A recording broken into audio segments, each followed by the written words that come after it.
ஊதாரி பிள்ளையின் தொடர்ச்சியை பார்க்கலாம்.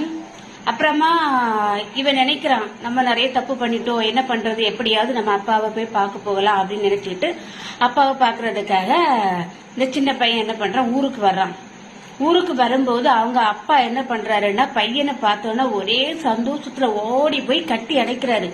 கட்டி அடைச்சுக்கிட்டு, நீ எப்படி இருக்கிற, நல்லா இருக்கிறியா அப்படின்னு சொல்லிக்கிட்டு, இப்படி இழைச்சு போயிட்டியே, நல்லாவே இல்லையே அப்படின்னுட்டு இவர் என்ன செய்யறாரு, வருத்தப்பட்டு உடனே வீட்டுக்கு அழைச்சிட்டு போறாரு. அங்க போன உடனே அங்க உள்ள வேலை ஆட்களை எல்லாம் கூப்பிடுறாங்க. கூப்பிட்டு சொல்றாரு, இந்த எல்லாரும் என்ன பண்றீங்களோ எது பண்றீங்களோ தெரியாது, உடனே என் பையனை நீங்க என்ன செய்யறீங்க, குளிப்பாட்டி அவனுக்கு ட்ரெஸ் எல்லாம் போட்டு கையில இந்த மோதிரம் வளையல் அது எல்லாமே போட்டு எடுத்து அவனை அலங்கரிச்சு நீங்க கொண்டு வரணும் அப்படின்னு இவர் சொல்லுவாரு.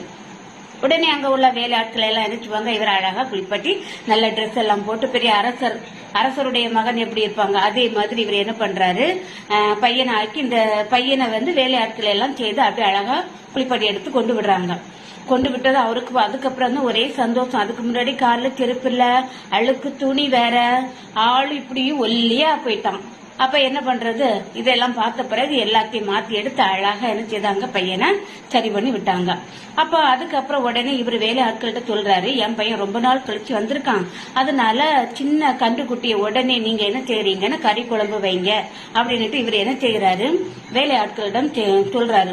உடனே இவங்களும் என்ன பண்றாங்க, அதே மாதிரி கறி குழம்பு அது இதுன்னுட்டு எல்லாம் வைக்கிறாங்க. அதுக்கப்புறம் கீத வாத்தியம், அந்த மேளம் தட்டுவாங்கல்ல, அந்த மாதிரி மேளம் பீப்பி ஊதுறது எல்லாமே என்ன செய்யறாங்க, ஒரே கொண்டாட்டமா திருவிழா எப்படி நடக்கும் அதே மாதிரி இவங்க என்ன செய்யறாங்கன்னா, பையன் வந்த உடனே எல்லாமே பண்றாங்க. இத என்ன செய்வாருன்னா, பெரிய பையன் வயக்காட்டுல நிப்பான்.